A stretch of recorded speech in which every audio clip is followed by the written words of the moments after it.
yourself speaking English. And it's technically correct, but it just doesn't quite sound, natural, like how native speakers talk. Yeah, there's this whole other layer, isn't there? It's not just the word. Exactly. And today, we're diving into that. We've got some great source material here, looking at how native English speakers actually, really talk day to day.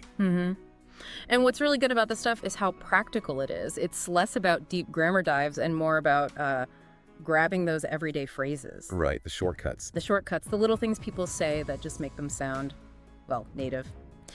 So our mission today is to give you some solid examples, things you can actually use. Use straight away. Yeah, to feel a bit more confident, Sounds great. So we're going to hit greetings, those everyday phrases you always hear, bit on small talk. And some tips, too, specific techniques. Okay, cool. So where do we kick off? Greetings seems like the obvious place. Let's do it. Starting with hello. I mean, hello, how are you? Is fine, obviously. What? Of course, polite. But the sources point out that native speakers often go way more informal, right? And that instantly changes the vibe. Totally. Like you hear, hey, what's up? All the time. All the time. Or, how's it going? Super laid back. Yeah, just easygoing. And then there's yo, which is, well, very informal. Definitely more for friends, probably not your boss. Ah, yeah, maybe not. And the material mentions just morning, too. Yeah. Cutting good morning short. Oh, yeah, do that. See, it's that kind of clipping things down, but it's not just the words, is it? The sources stress the tone. Oh, massively. Gotta sound friendly, right? It's casual, maybe a bit of energy. Exactly. You can say, hey, what's up? Totally deadpan, and it just lands wrong. Yeah, it needs that little lift, that bit of warmth. Okay, so greetings check. What about just everyday stuff?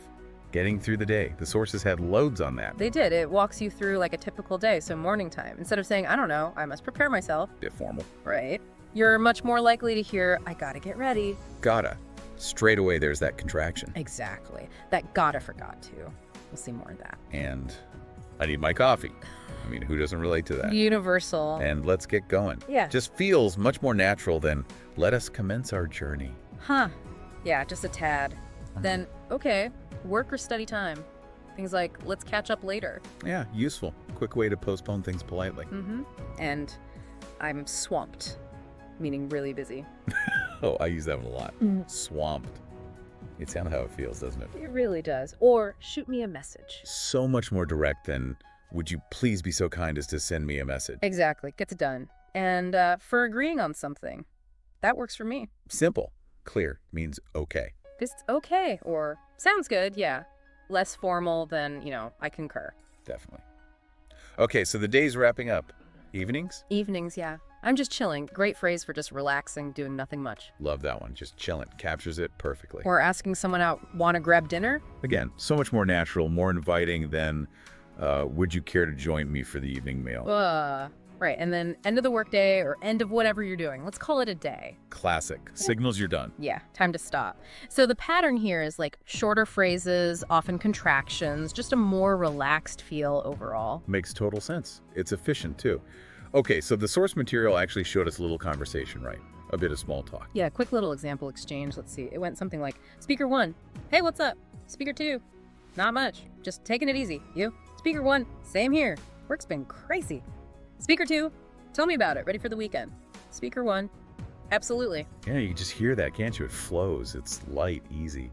Just connecting for a second. And notice how efficient it is. Not much. Same here. Short, sharp. Keeps it moving. Right. No long speeches needed. And tell me about it. That's a good one. Shows you get it, you relate.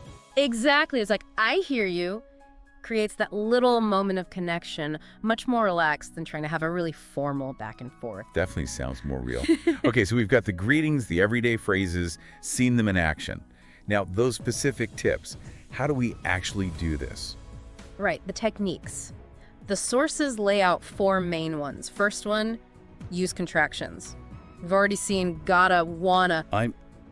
All of them. Native speakers use them constantly. It smooths everything out. If you don't use them, it can sound a little... stiff, like you're reading. Exactly. A bit too formal for just chatting. Okay, second tip. Short phrases and idioms. Like instead of saying, I understand your point, just got it. Or makes sense. Got it. Yeah, that covers so much. Okay, I understand. Let's move on. Super versatile. And make sense is great for showing you're following along. Okay, tip 3. Linking sounds. This is a bit more subtle, maybe. Hmm. It's how native speakers often blend the end of one word into the start of the next. Ah, yeah. So it sounds less choppy? Right. The example given was, I'm gonna eat, instead of really separating, I am going to eat. Gonna eat. Yeah. It flows better. Can be tricky for learners, though, hearing that sometimes. It can be, but it's a big part of that natural rhythm. It's not mumbling, it's just Great. connecting. Smooth transitions. Got it. And the last tip. The last one, maybe the most important for really improving. Listen and repeat. Immerse yourself. Exactly. Watch English movies, YouTube, listen to podcasts like this one. Pay attention to how people really sound. And then try it yourself. Yeah. Copy what you hear. Mimic the sounds, the rhythm, the phrases. Your ear gets trained and your mouth gets trained too. Train the ear, train the mouth. I like that. Okay, makes sense. Right, so we've talked about it. Time to try it. The source had a practice bit. It did. A little practice session. Let's run through these phrases, and you listening, try saying them out loud after us. Ready? First one. I'm running a bit late. That's Mm. natural. Next. Let's touch base tomorrow. Let's touch base tomorrow. Good one for work. Sounds good. Sounds good. Use that all the time. No worries. No worries. Very common, very reassuring. And finally, catch you later. Catch you later. Yeah. Nice casual goodbye. See? They just roll off the tongue more easily, don't they? They do. Now, the source suggests taking this one step further. Try making your own sentence about your day using some of these native style phrases. Oh, cool. Like the example they gave. This morning I grabbed a quick coffee, rushed to work, and joined a meeting. I was so swamped, but now I'm just chilling at home. Exactly like that. Putting it in your own context really helps it stick. You start to own the phrases. Yeah, makes it real for you. So maybe pause after we're done and just try jotting down a sentence or two about your day using like got us swamped, chilling, catch up, whatever fits. It's a great little exercise. Doesn't take long, but really helps embed the learning. Definitely. Okay, we have covered a lot of ground here, wrapping things up. Any final key takeaways? I think the biggest thing is, don't aim for perfection. Sounding native isn't about being flawless. It's more about sounding, well, natural, relaxed, confident. Yeah, being okay with not being perfect. Yeah, Because native speakers aren't perfect either. We all stumble over words sometimes. absolutely. Don't let mistakes put you off. They happen. The real key is just keeping at it. Consistent practice. Even just a few minutes a day. Even that, just listening actively, trying out a phrase here and there, it all adds up over time. Keep your ears open when you hear native speakers talk. Notice the little things. Exactly. Notice the phrases, the intonation, how words connect. That passive listening helps reinforce the active practice. Okay, so here's something to think about as we finish. Pick one phrase. Just one or two from today. Maybe I'm swamped. Maybe sounds good. Let's touch base. Whichever one resonates. Yeah. And make a conscious effort to actually use it in your next English conversation. Just see how it feels. See how people react. It's about taking that small step, getting comfortable, finding your own natural flow. So keep talking, keep listening, keep learning. And yeah, stay confident. You've got this